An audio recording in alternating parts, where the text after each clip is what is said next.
Shalom, halo semuanya, selamat datang di Obras, obrolan santai. Hari ini kita bakal bicara atau bahas tentang satu kisah di dalam Bible, yaitu Yesus dan pohon ara yang dikutuk. Kedengarannya serem ya, dikutuk gitu ya. Dengar kata kutuk, wah serem nih. Tapi ada pesan besar, pesan-pesan yang sangat penting di balik kisah ini, yang pastinya sangat cocok buat kita renungkan pada hari ini. Jika pohon itu dikutuk, kenapa sih pohon itu dikutuk? Nah, kita dapat bayangkan bila kita itu seperti pohon. Misalnya manusia itu yang dianalogikan seperti pohon itu manusia kelihatannya baik, aktif, tapi nggak ada hasil atau nggak ada buahnya. Ya, nah ini kita coba akan bahas. Artinya begini, tentu jika seorang pemilik pohon buah kepengen pohonnya itu menghasilkan buah, jadi bukan sekedar penampilan, pohon apokat, daun apokat nggak ada buah. Wah, pohon mangga, daunnya lebat, nggak ada buahnya. Bahkan kita bisa sebutkan pohon-pohon yang lain. Mungkin sekedar penampilan, enggak juga. Kita senang pohon kita berdaun lebat, tapi lebih senang jika dia berbuah. Setuju kan ya? Nah, tentu saja Tuhan juga sama mau kita menghasilkan buah. Ada yang bilang begini, lah tuh Tuhannya orang Kristen suka mengutuk kalau yang diharapkan tidak dipenuhi. Apakah begitu? Ayo jawab begitu ya. Nah tentu juga tidak. Nah buah yang dimaksud itu bukan sekedar sebuah simbol ya, tentang kehidupan kita, tentang sesuatu yang diharapkan. Contoh, buah itu bisa berbuat baik tanpa pamrih, rendah hati, memberkati orang, hati yang penuh kemurahan. Tapi pertanyaannya di awal tadi adalah, kenapa Tuhan Yesus sampai mengutuk pohon ara? Apa sih arti dari pohon ara yang terlihat bagus, tapi tidak ada buahnya? Nah, kita coba melihat pelajaran penting yang mendalam. Ini pasti penting dan cocok untuk kita pelajari dalam kehidupan kita sehari-hari. Di dalam kisah ini, kisah pohon ara yang dikeringkan atau dikutuk ya, itu terdapat dalam Injil Markus pasal 11 ayat 12 sampai 14, juga dilanjutkan di dalam ayat 20 sampai 21. Gitu ya. Ketika Yesus berjalan, itu dituliskan dalam ayat 12, keesokan harinya ketika mereka keluar dari Betania, Yesus lapar. Dari kejauhan dia melihat sebatang pohon ara yang berdaun lebat. Lalu dia mendatanginya, kalau-kalau menemukan sesuatu padanya.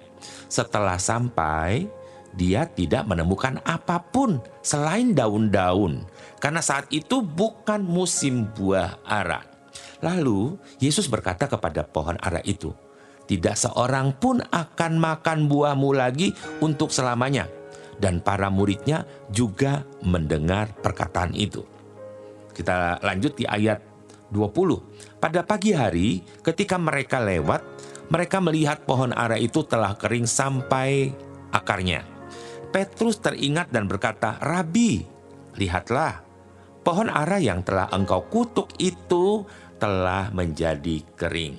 Nah, jelas ya, kita melihat bahwa pohon ara itu daunnya lebat, tampaknya subur, menjanjikan, namun ternyata ketika didekati dan dilihat, dia tidak memiliki sama sekali satu buah pun. Mari kita lihat latar belakangnya dulu. Wah, jangan terburu-buru, makanya untuk melihat sesuatu kita lihat dulu latar belakang.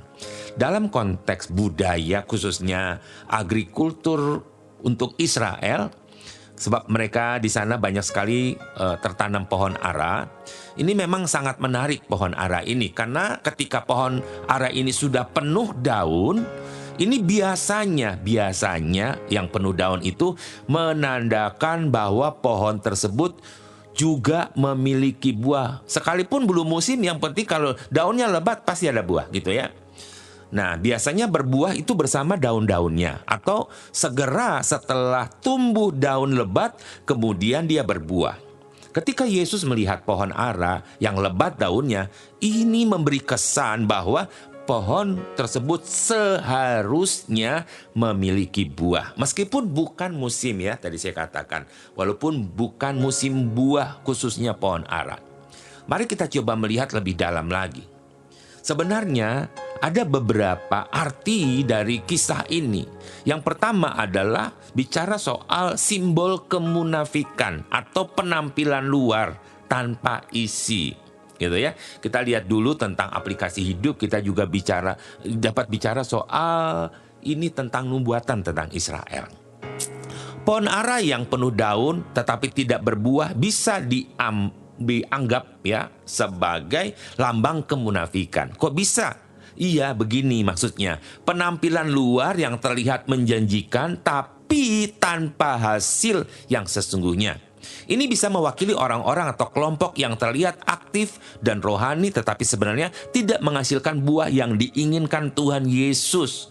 Yesus perhatikan saat itu adalah dia melihat ahli Taurat, orang Farisi, orang Saduki, dan orang-orang Israel lainnya yang banyak sekali munafik seperti itu. Sebenarnya tidak menghasilkan buah mereka, ya, tidak ada kasih, tidak ada kebaikan, tidak ada iman dalam Yahweh Tuhan. Dalam hal ini, pohon ara itu dihubungkan dengan keadaan rohani bangsa Israel pada saat itu. Ingat ya, tentang rohani Israel pada saat itu ketika Yesus ada. Jadi, mereka memang memiliki banyak kegiatan keagamaan hari-hari raya Israel, tapi kurang dalam buah iman, ya, dan kasih kepada sesama. Kasih dari Tuhan maksudnya ya. Jadi kita melihat ada sebuah makna profetik tentang penghakiman buat Israel.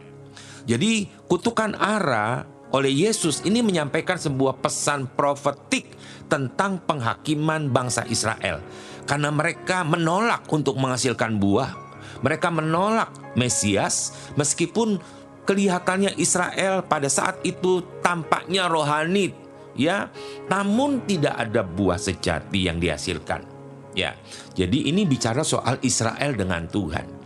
Ini juga mencerminkan bagaimana Tuhan menginginkan orang Israel itu menjadi percaya dan menghasilkan buah-buah, bukan hanya sekedar aktivitas dan penampilan yang kuat. Nah, tetapi ini juga, sekali lagi, kisah ini juga bisa menjadi aplikasi kehidupan kita. Untuk kehidupan kita sehari-hari. Karena ini juga relevan bagi kehidupan orang percaya. Jadi Tuhan juga itu mau kita bukan sekedar bertumbuh, hidup, tapi juga menghasilkan buah. Nah, dengan memahami konteks-konteks ini, kita dapat melihat bahwa tindakan Yesus terhadap pohon ara adalah sebuah pelajaran yang sangat berharga, sangat penting. Karena Tuhan juga mencari buah dalam kehidupan kita sebagai tanda bahwa kita punya hubungan dengan Tuhan Yesus. Nah, ada sebuah clue yang menarik ya. Pohon ara itu ibarat manusia yang penampilannya baik, aktif, terlihat rajin, tapi tidak ada buah yang nyata dalam kehidupannya. Mungkin seperti itu ya. Baik, sahabat Obras, kita coba membahas lebih dalam lagi ya. Tadi di atas saya sudah sampaikan tentang nubuatan kepada Israel, juga bisa menjadi pelajaran berharga buat kehidupan kita. Kalau begitu, apa makna atau simbolis dari pesan kehidupan kita? Ya, tadi saya katakan bahwa pohon ara juga bisa dilihat sebagai sebuah lambang kehidupan orang yang mengaku beriman dan tetapi tidak menunjukkan buah-buah roh atau tindakan nyata. Ya, ketika Yesus sedang menjelaskan pentingnya buah, ya, ingat juga kita belajar tentang Yesus adalah pokok anggur yang benar. Kita ranting carangnya, dan kemudian ketika kita tinggal di dalam Yesus pasti berbuah banyak. Ingat, orang yang berkata dia tinggal di dalam Kristus Yesus, dia pasti berbuah banyak. Kalau begitu, apa sih buah-buah yang dapat kita hasilkan? Ingat, Bible telah menuliskan dalam suratan Rasul Paulus di Galatia 5 ayat 22 sampai 23 dikatakan bahwa ada buah roh, di mana itu yang pertama ada kasih, hidup yang penuh kasih kepada sesama tanpa pamrih. Ada sukacita, buah sukacita di dalam diri kita, dalam situasi apapun, kita tetap memiliki hati sukacita. Ada damai sejahtera, kesabaran, kemurahan, kebaikan, kesetiaan, kelemah lembutan, penguasaan diri, dan semua itu untuk berhubungan dengan kita sesama.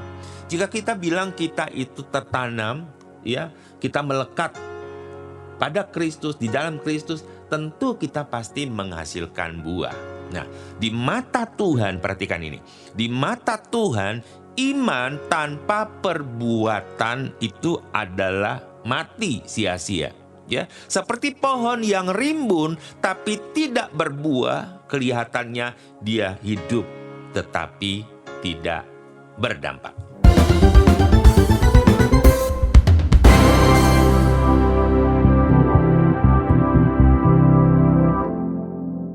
Mari kita coba merefleksikan kisah ini, mengaplikasikan dalam kehidupan kita sehari-hari.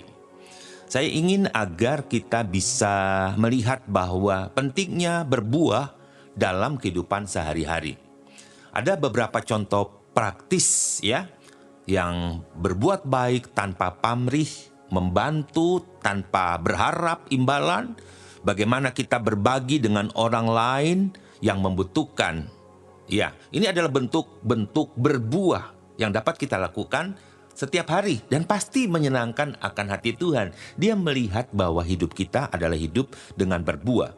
Saya ingin kita mengajak kita semua dan bertanya lewat ajakan ini, apakah saya sudah berbuah? Ataukah hanya terlihat rimbun dengan aktivitas, tapi tidak ada buah-buah tadi ya, kasih, kebaikan yang nyata tanpa dampak kepada banyak orang lain. Jadi bukan soal seberapa banyak yang aku lakukan, sekali lagi, bukan seberapa banyak yang aku lakukan, tetapi apakah yang aku lakukan ini berdampak untuk orang lain atau tidak? Ya, baik ya. Nah, tadi ini tentang aplikasi hidup kita sehari-hari. Namun ada lagi yang lebih dalam ya.